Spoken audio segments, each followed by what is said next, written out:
Laura, es lo que decíamos, es doctora en Memoria Social y Patrimonio Cultural por la Universidad Federal de Pelotas, Brasil. Es magíster en Museología por la Universidad de Valladolid. Su formación de base es profesora de Historia del Instituto César Artigas.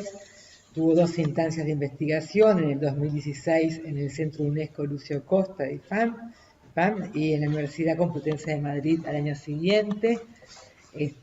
Sus temas de investigación están centrados en los procesos de patrimonialización, las formas de consumo de los espacios y bienes patrimonializados, las relaciones entre patrimonio y el turismo y los discursos en torno al patrimonial. En este momento se desempeña como inspectora docente de turismo en la Dirección General de Educación Técnico Profesional y ha sido docente de educación secundaria, de educación terciaria, en ámbito público y privado, a nivel nacional y en el extranjero también.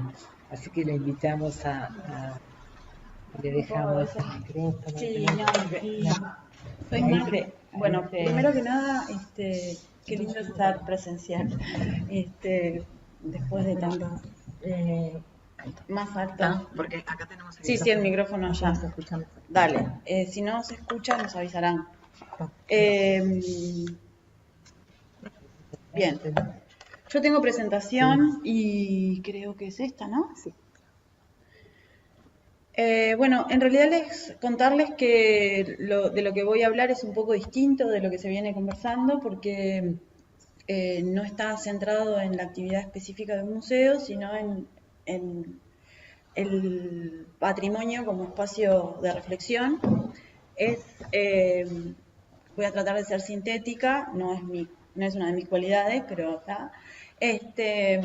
Para comentarles algunas de las conclusiones o hallazgos del proceso de trabajo en la tesis de doctorado que defendí en el 20. No me voy a detener demasiado en cuestiones más de metodología en la que se escribe, pero simplemente contar que el eje central de la investigación está conducido por el análisis de los procesos de patrimonialización y su cruce con los usos y sobre todo con los consumos de los espacios patrimonializados, utilizando el caso de Colonia del Sacramento. En ese sentido, entonces, los estudios de patrimonio, que es un campo multidisciplinar por definición, se cruza con otro campo multidisciplinar que son los estudios sobre turismo, porque no hay una disciplina específica que trabaje sobre ellos en concreto. Y el planteo o la inquietud que mueve la investigación era tratar de entender o identificar, indagar al menos, sobre los efectos que los procesos de patrimonio, que el proceso puntualmente en este caso, y yo como soy arrogante digo que me parece que pasa en general o en otros lugares, cómo impactan y transforman los usos y los espacios. ¿Digo? Sí.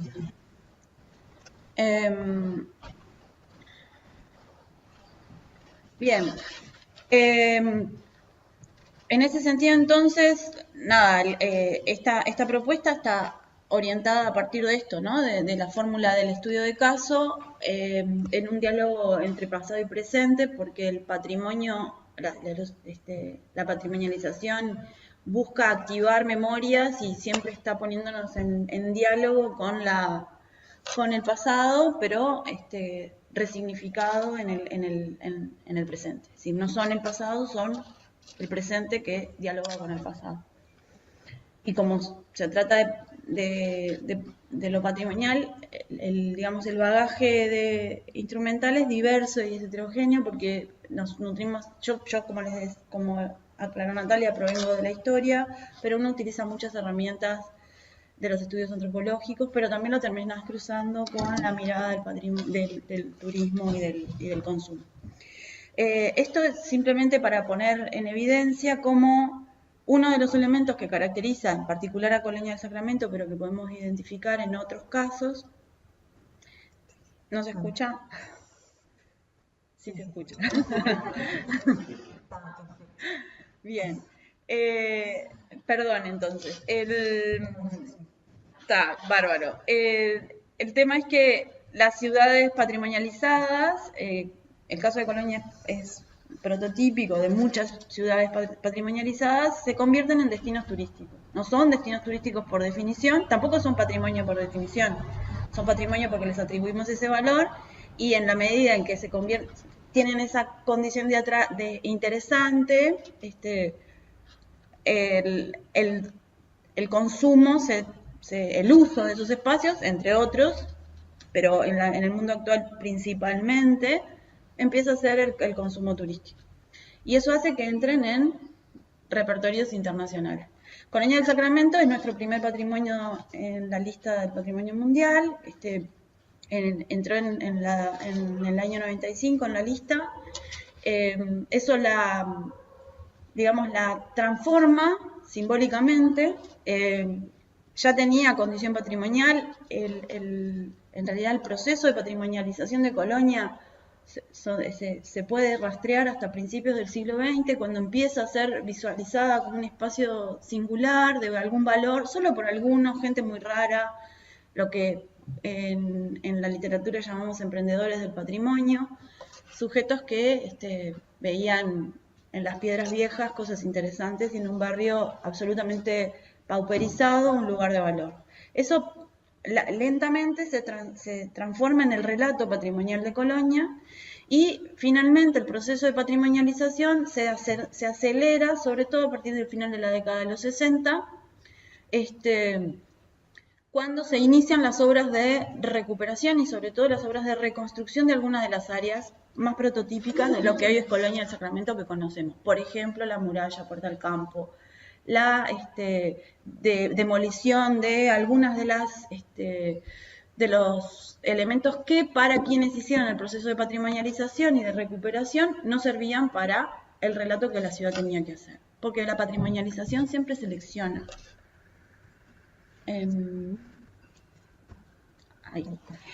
Entonces, el trabajo implicó analizar este proceso. Es interesante, no voy a adelantar alguna cosa, pero al mirar el proceso de Colonia del Sacramento se pueden vislumbrar, desde mi punto de vista, algunas de las características del proceso de conformación de nuestro propio relato, nuestro propio discurso sobre la patrimonialización en Uruguay.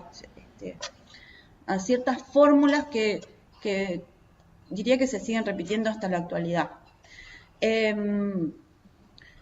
Entonces, centrándome en los efectos, la cuestión es que el proceso de patrimonialización de Colonia, y yo arriesgo a afirmar que le pasa a muchos espacios patrimonializados, a las pequeñas localidades en particular, supone una cantidad de efectos que muchas veces, y en la situación contemporánea, solemos asignarle al consumo turístico efectos negativos que sufren esos espacios, pero que en algunos casos ya lo podemos visualizar antes, cuando los procesos de patrimonialización, que tienen un sentido distinto que la comercialización turística, empiezan a producir. Y en el caso de Colonia eso es claro. Esos efectos que simplificadamente podríamos enumerar en esta pequeña lista, que es el desplazamiento de población, los desplazamientos urbanos, la relocalización de la población, la resignificación del lugar. El hecho de patrimonializar resignifica. Se convirtió el barrio sur, un barrio pobre y periférico de la ciudad, en el barrio histórico de Colonia del Sacramento, patrimonio de la humanidad. Es un cambio dramático en su identidad. Eso además se asocia a estos procesos de mercantilización cruzados por el consumo turístico, no exclusivamente, pero fundamentalmente con eso, y asociados a esto, en general, y lo vemos en Colonia, se produce la simplificación del relato y la saturación de la carga, ¿no? En relación, por ejemplo, a los desplazamientos urbanos. La ciudad de Colonia, doy por sentado que quienes están acá presencialmente conocen el casco histórico y seguramente muchos de los que están virtualmente también.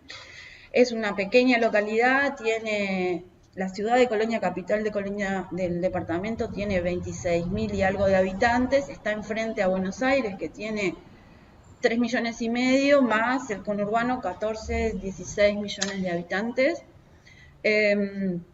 Eso es determinante también en el proceso de turistización y turistificación de la ciudad. Pero sin embargo, el proceso de despoblamiento, eso que llamamos gentrificación, comienza a finales de la década de los 60. Si miramos la gráfica, acá está muy estetizada, pero deja ver que a lo largo del ciclo que va entre el censo del 63 y el censo del 85, en el 68 empezaron las obras de recuperación de la muralla. ¿tá? Entonces, en el 63, el barrio histórico tenía 1.700 y algo de habitantes. En el siguiente censo, que fue 20 años después, dictadura de por medio, proceso de patrimonialización inicial, recuperación, las primeras obras importantes son de los 70, la muralla incluida, tenemos un descenso a la mitad de la población del barrio histórico. Hoy en el barrio histórico no se sabe muy exactamente porque los datos son viejos, pero se calcula que hay menos de 100 personas viviendo en forma permanente en el barrio. O sea, es un barrio fantasma. A los efectos de, si yo no le tuviera ese aprecio a Colonia, diría que es un escenario precioso y muy pintoresco, pero que está vaciado completamente de población. Esto tiene efectos complementarios. Los espacios que se despueblan, Colonia no es un museo, pero funciona como tal, porque prácticamente es un objeto que está ahí, localizado en el mismo sitio que estuvo siempre, pero que ha perdido completamente la función inicial y ahora es solamente un objeto de exhibición. En la peor versión de lo que es un objeto museal, ¿no? Entonces, esto implica que la narrativa sobre ese espacio haya mutado significativamente con la intervención, no solo con la acción pública, sino con todas las intervenciones que sobre ese espacio hacen particularmente los privados. ¿sí? Los privados que tienen locales y los que vamos de visita, sacamos fotos, colgamos en las redes y reproducimos o recreamos o reforzamos ciertas maneras de contar el lugar. O sea, todos hacemos relatos sobre este territorio.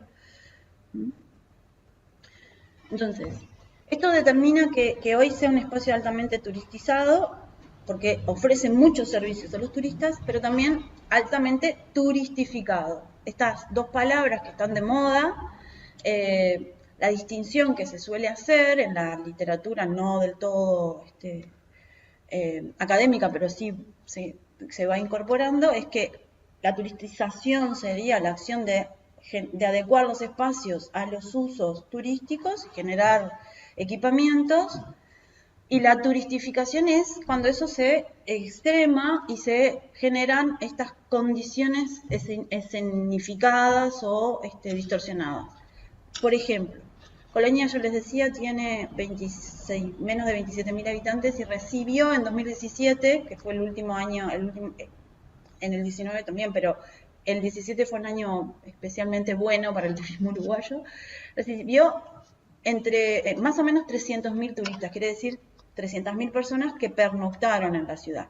Podemos suponer que al menos un número similar, otros 300.000, visitaron la ciudad en el transcurso del día, porque de Buenos Aires se viene a pasar el día a Colonia. 600.000, 800.000 visitantes en una ciudad de 27.000 habitantes y en un casco que tiene 18 hectáreas. En ese momento había 48 alojamientos reglados, que son 2.900 camas, y 90, hoy son bastante más, no reglados, que son los que están en las plataformas. Airbnb es la fuente acá, pero bueno, básicamente es la fuente que más la plataforma que más se usa. Y el 78% de los espacios comerciales del área eran vinculados a la actividad turística.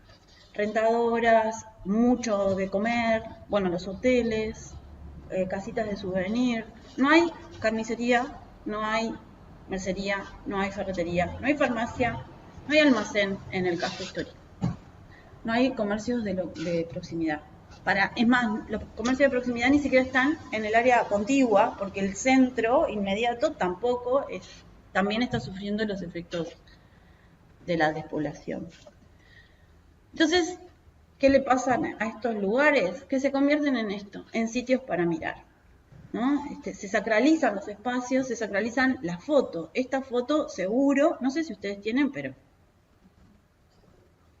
no se animan a decirlo, pero todos tenemos la foto abajo del farolito de la calle San Pedro, en la esquina de la calle de los Suspiros. Y si no tenemos, es porque nos da vergüenza sacarnos la foto que todo el mundo tiene. Pero básicamente todos somos turistas, hacemos eso, consumimos espacios, consumimos localidades, consumimos comunidades. Capaz que la gracia de esto es pensar en de qué modo podemos consumir mejor. ¿Tá? ¿Qué le pasa a estos lugares? Esto sacraliza miradas, es decir, genera formas de ver que son reproducidas sistemáticamente. Y en las redes sociales tienen además un efecto multiplicador. Otro de los fenómenos que es perceptible en Colonia del Sacramento es esta segregación del barrio histórico respecto del resto de la ciudad. Es decir, está separada por las murallas, que es una reconstrucción, pero separada también simbólicamente. Es como uno va cuando decís, fui a Colonia, nadie piensa que fuiste al barrio de La Caballada. No, fuiste acá, al casco histórico. Ahora capaz que se descentra un poquito con el área de espectáculo, con el Real. Pero también la función del Real es otra, ¿no? Uno pasa, das la vuelta alrededor y volvés al casco histórico por la Rambla, y eso es la Colonia que mirás. Entonces, se produce esto, la tematización del área, es decir, el área se tematiza, se crea un tema o una serie de temas para los que está pensada y organizada y todo funciona para contar eso, representa un relato distinto del resto de la ciudad y del resto del país, porque Colonia es nuestra ciudad colonial. A pesar de que Santo Domingo de Soriano también lo es. Se espectaculariza, es decir, se genera las condiciones para que sea consumible y funcional a las lógicas de los esquemas actuales, y además se inventa patrimonio, o se estira. Esta foto a mí me parece interesante porque esta casa es una casa que reproduce un rancho portugués, pero en realidad lo único que tiene probablemente de rancho portugués son los cimientos, porque es una reconstrucción total o una construcción de los años 70, 80, y ahí vivía el historiador Asunzao, que hizo construir esa casa por un arquitecto del siglo XX. O sea, esto no es un juicio sobre lo que hizo Asunzao, es simplemente cómo estos espacios habilitan eso. Este es como un caso extremo, pero el sacar los revoques de las casas es un acto de seleccionar o de transformar la narrativa. Las casas portuguesas y españolas siempre estaban revocadas, no usaban la piedra a la vista, pero la piedra a la vista es antigua, ¿no? Porque las cosas antiguas son de piedra, ¿no? Las catedrales góticas son de piedra, las ruinas romanas son de piedra, por eso tienen como esa... Bueno. No, sigue. Ahí.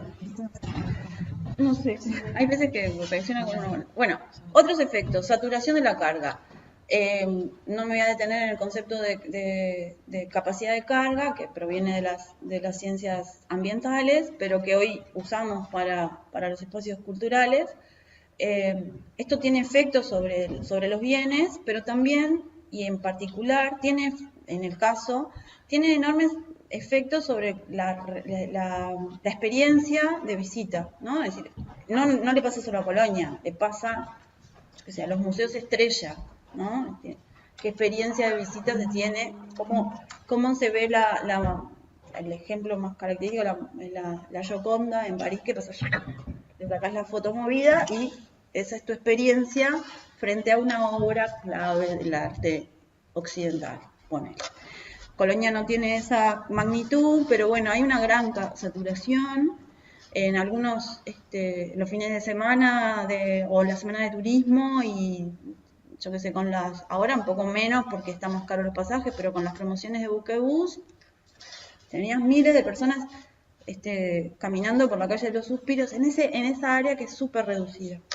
Entonces, el vínculo con el espacio está totalmente traspasado por eso.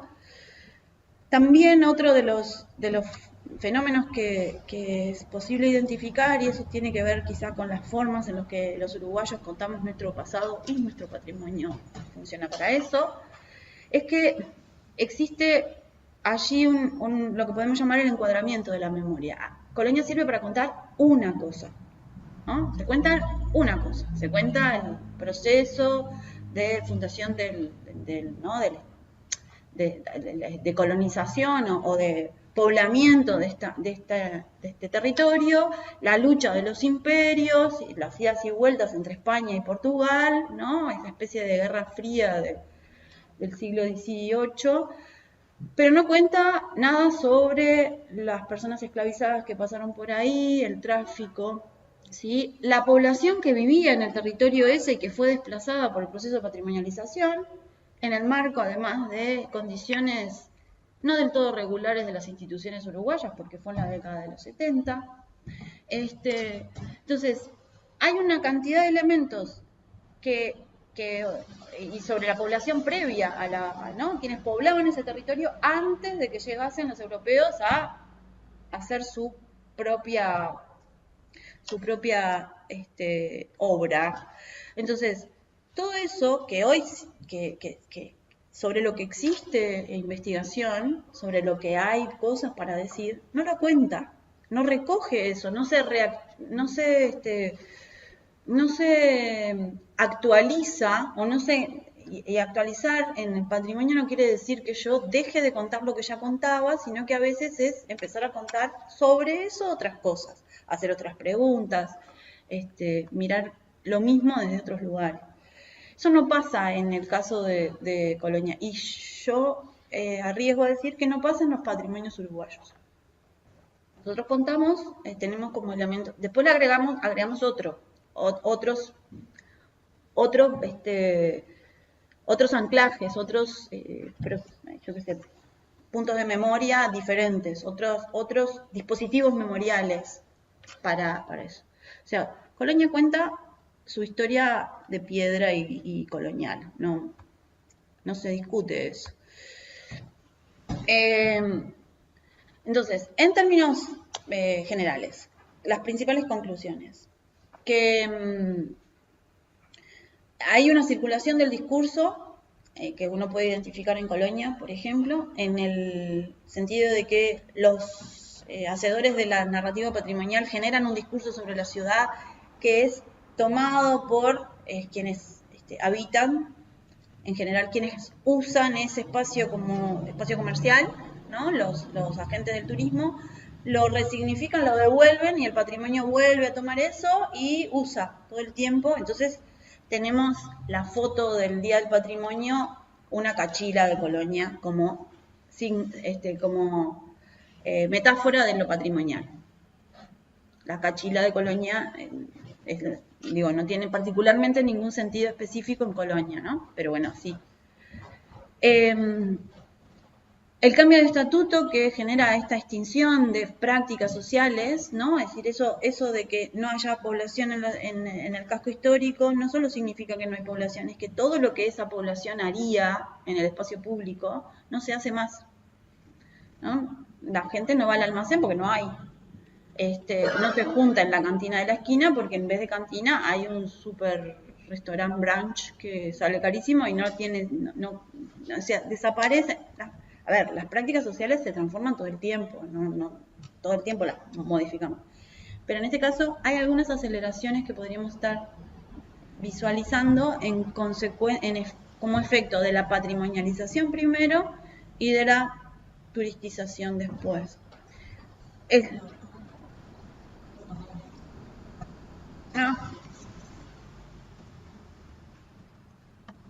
Sí, acá. ¿Dónde? Bueno, igual estábamos en esta diapo, me parece. No hay nada, igual tampoco hay nada raro. Será acá única, ¿no? Perdón, debo haber apretado yo sin querer. ¿Qué debo haber apretado? Alguien, claro, la pausa. Alguien Pausa. Bien. ¿Qué es lo que a mí, por ejemplo, me interesaba, me pareció súper interesante el planteo del museo de la escuela rural, porque ahí la construcción de patrimonio se está haciendo completamente en una dirección completamente opuesta a esta, ¿no? Es decir, en general la patrimonialización con los procedimientos que tiene en Uruguay es de arriba para abajo, ¿no? Puede haber una comunidad que reclama, pero después, cuando el Estado se apropia, es de arriba para abajo. Ojo que no soy anarquista en particular con esto, pero esa operación ocurre y determina eso, que la comunidad participe poquísimo o pierda protagonismo. En el caso de Colonia del Sacramento nunca tuvo protagonismo. Nunca se convocó a la comunidad y la gente que vivía en el barrio sur, que se fue del barrio sur porque vendió sus casas y consiguió comprarse algo mejor en la zona más periférica, no siente al barrio sur como, no, que no es el barrio sur, al barrio histórico como algo propio.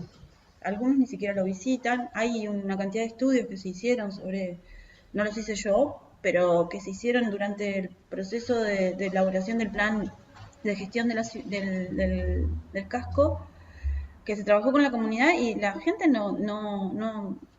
muchos no volvieron, que no tienen por qué volver, porque en realidad pueden ir al hospital en otro lado, pueden ir a los trámites de la intendencia en otro lado, no tienen que entrar al casco histórico. El casco histórico es para otros.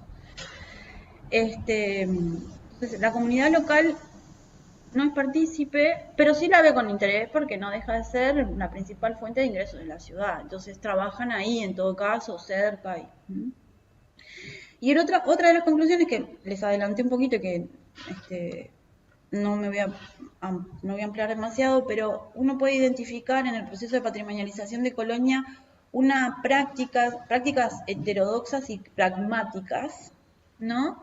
Que caracterizaron la lógica o la política patrimonial del Uruguay aún antes de su institucionalización formal, porque es bastante tardía en el caso nuestro.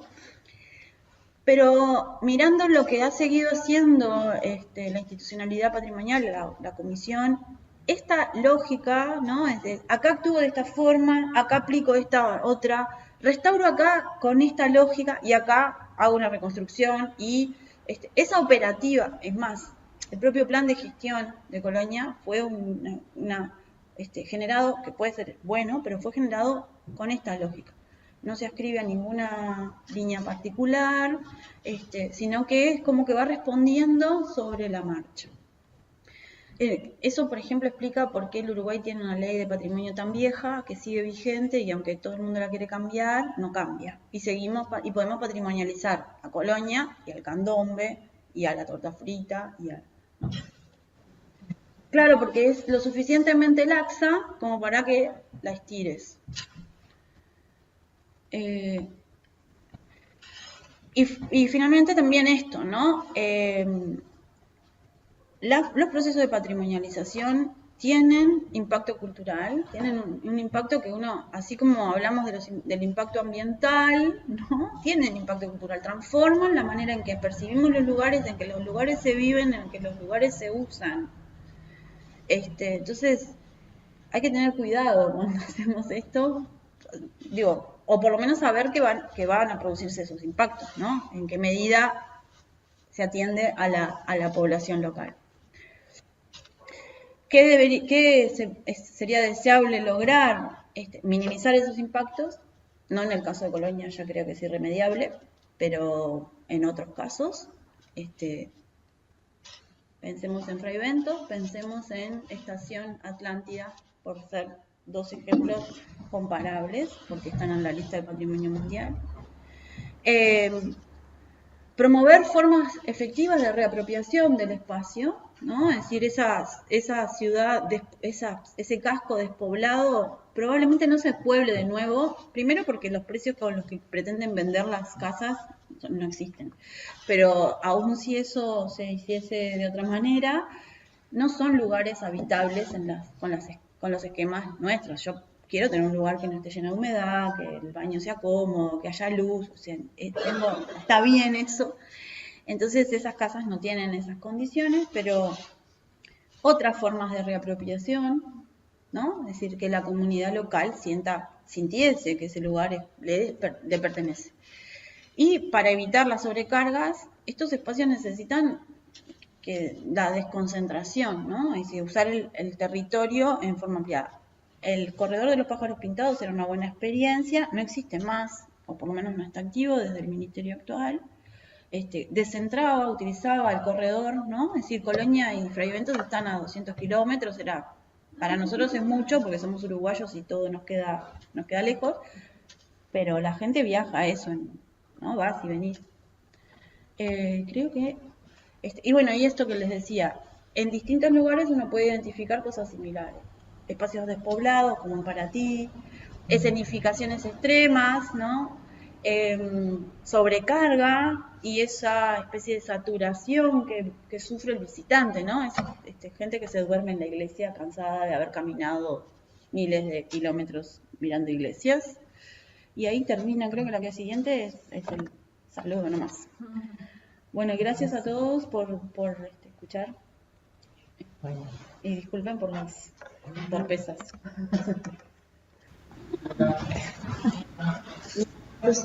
Creo, este es más un comentario para empezar. Creo que uno no puede ser especialista en todo, entonces me parece que uno se queda en muchas áreas por los grandes titulares, entonces, y es así es como aprendemos de lo que no podemos ser especialistas, como turismo, historia. Entonces me parece que habría que poder superar eso, pero entonces uno se queda con Colonia, es su parte colonial, París es la Torre Eiffel, se va quedando con esos titulares y como los lugares que uno... Claro, sí, eso mismo. Creo que ya lo dijiste, hay muchos lugares en el mundo que tienen ese problema. Personalmente, cuando estuve en Praga hace unos años, tenía la sensación de estar en una colonia gigante con todo lo lindo y muchos de los mismos problemas. Y si hay ejemplos donde se ha podido superar o encarar el lugar desde otro modo.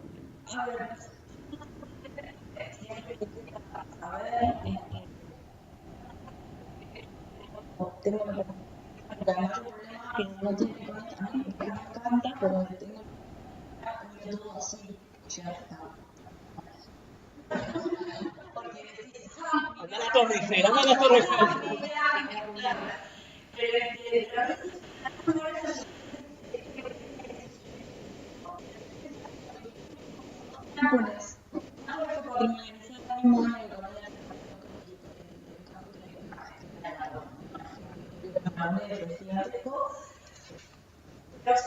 No estoy segura de ser una política de conservación, casualidad.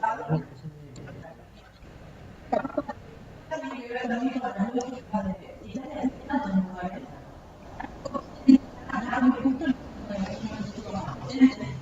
Sí, la cosa más. La gente pasa por Nápoles y trata de irse porque es chinchera, sucia, cerca de un torneo porque Italia capaz que es...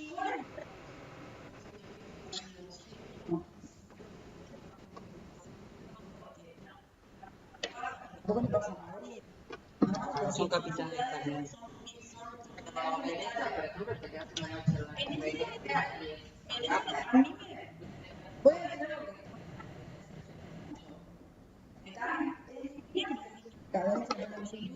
Vacía.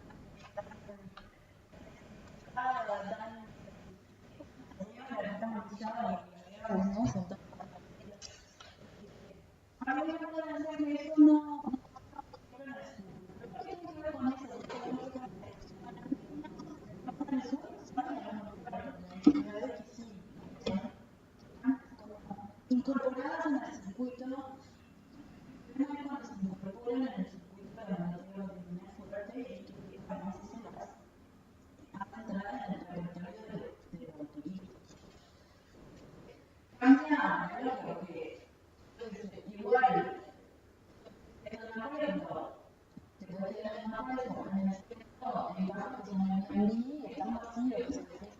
una persona, esa persona que hace todo en escenografía, ¿no? Milita, también hace un puesto de ¿será que es una mentira? Te da conversación, pero da. Las plataformas son un problema.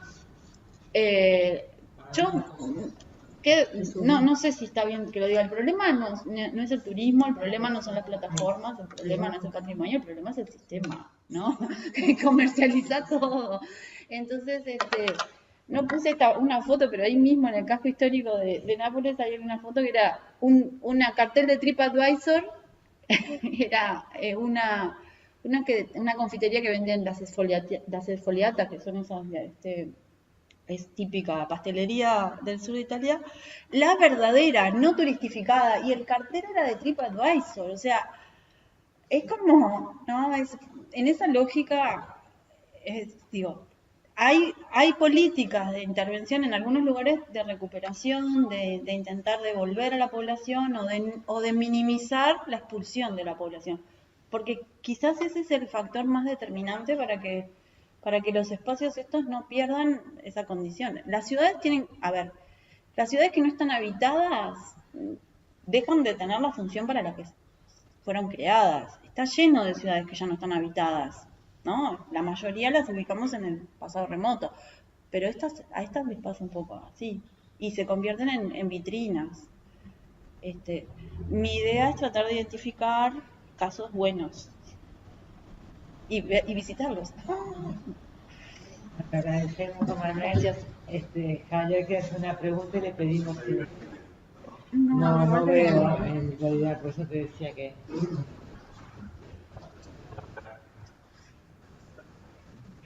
Es como intimidante esto de que te vengan a hacer una pregunta.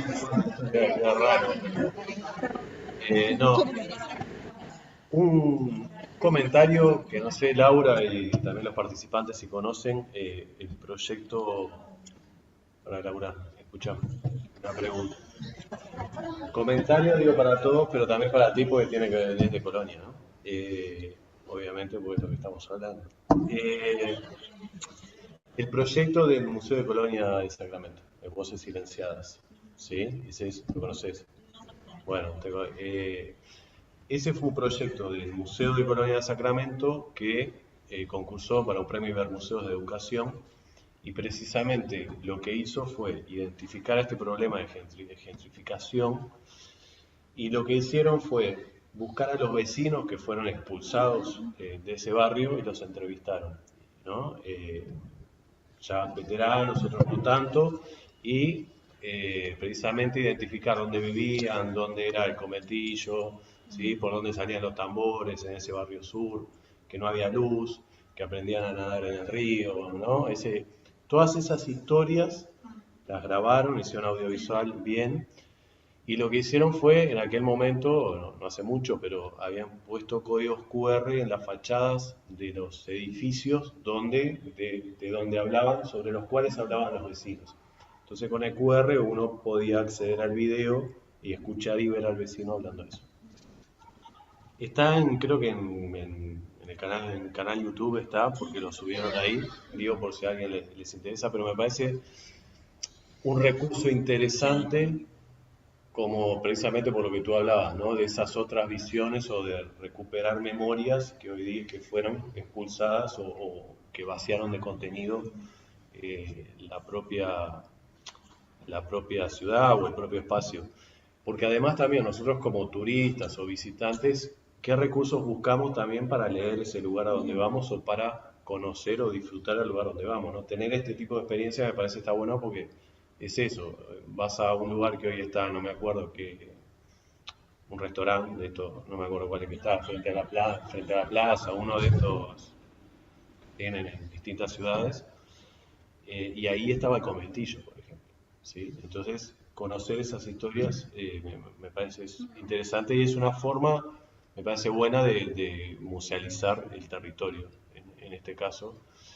Y sobre un comentario que hacías sobre cuando creo que fue algo así, Laura, sobre cuando entra el Estado, que ya es como que se verticaliza desde arriba hacia abajo. Que sí creo que pasa eso, pero muchas veces es más por los representantes del Estado que por el Estado de entidad, ¿no? Entonces me parece que... Y los procesos de gentrificación están en todos lados, ¿no? Entonces, que eso me parece que están más dados por el lado más, llamémosle, del capital o de la mercantilización, ¿no? Esto que decías de TripAdvisor, etcétera, o sea, es cuando deja, que el turismo lamentablemente muchas veces se asocia a eso, a la dimensión económica, y cuando se deja entrar el proceso de mercantilización sin ningún control, ¿no? Y parece que el turismo lo que tiene de bueno es que trae dinero, ¿no? Es la industria sin chimenea, que no digo que no, pero me parece que ahí es donde se generan los problemas, cuando precisamente el Estado no controla y no pone ciertos frenos o organiza esa incursión, digamos, de incursión tipo pirata, así como fue invadida, ¿no? Colonia en su momento. Lo de las voces silenciadas, sí, las voces silenciadas solamente vi los productos, no conocía el proceso. Está buenísimo y son iniciativas que están re buenas y se pueden replicar de otra manera. Me parece que y sí, de alguna manera eso también pone una capa nueva sobre esto que yo decía, bueno, como que el lugar cuenta una cosa, pero oficialmente el lugar cuenta una cosa. Y el patrimonio, a ver, yo concibo el patrimonio como una cosa mucho más amplia, pero lo patrimonial, existe el patrimonio o lo patrimonial, y después existe lo que está patrimonializado, que tiene una operación política sobre eso, y que hay una narrativa oficial. Y así tiene que ser, ¿no? Porque de última me gustará o no me gustará el relato, pero son dispositivos identitarios del discurso público. Yo qué sé, forman parte de las herramientas que los estados tienen para decir cosas. Le dan más o menos pelota a esas cosas, pero está. Lo que está bueno también es decir, bueno, en realidad es eso, es un discurso, es una versión posible, pero hay otras versiones posibles. Entonces el ejercicio como ciudadanos, y creo que el ejercicio como responsables de alguna manera de la difusión de lo patrimonial, es poner el acento sobre esta es una posible narración, hay otras preguntas, y entonces puede venir un proyecto como Vida Silenciada a hacer otras preguntas. ¿Qué es verdad? Todo es verdad. Yo qué sé, mentira no es nada, ¿no? Incluso, aún si es una mentira, el hecho de que exista como relato la mentira forma parte de una verdad, que es que hicimos mentir sobre esto. Eso por un lado. Por otro lado, sí tiene que ver la mercantilización, estoy convencida de que es potenciadora, pero en el caso de Colonia, y yo creo que en muchos casos, el primer factor de expulsión, que no fue forzosa, pero fue el proceso de patrimonialización. Porque antes de que Colonia tuviese valor turístico, la gente pasaba por Colonia desde antes porque era el puerto de entrada, ¿no? Los argentinos pasaban por ahí y seguían de largo. ¿Qué pasó? Cuando lo empezás a poner linda, cuando lo empezás a sacar lo que está derrumbado, y eso además se mezcla, esto no es viejo, esto es antiguo, ¿no? Cambiás esas etiquetas, empieza a ser atractivo. Está a 30 minutos de Buenos Aires, 40. Te compras una casita en Colonia, re lindo, mucho más tranquilo, podés, ¿qué es lo que hicieron? Es lo que hicieron los primeros que fueron a vivir al barrio histórico. No eran uruguayos, la mayoría eran argentinos que querían tener una vida mucho más pacífica, un relax, ¿no? La calma, cuiden estos chicos. Entonces, y no fue por el turismo, fue la patrimonialización la que hizo eso. Fue el darle valor patrimonial a ese lugar. En un momento en que todavía el valor patrimonial no era un atributo especialmente... Hoy es recontra comercial. Y hoy todo el mundo quiere tener patrimonio, porque así vienen los turistas y entra plata. Y claro, sí, pero me pregunta cosas igual, ya te voy a agarrar y te contesto. Esto no es mío, esto es tuyo. Ah, no, me lo pusiste a mí. Es tuyo, tú. Bueno, gracias, porque yo había tomado. Ahora viste con el baño.